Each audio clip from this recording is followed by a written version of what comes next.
Okay, this view is on from the top. Like I said, this equipment is not that big, but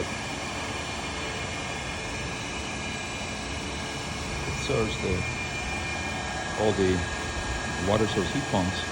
So that's the expansion tank.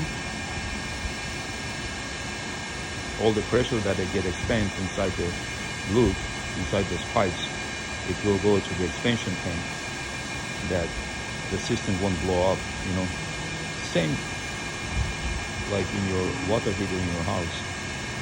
And that's water, chemicals in that blue band.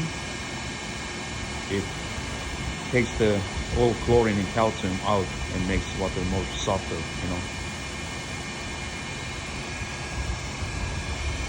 And that's the Raytec boiler right there. It's a pretty neat system,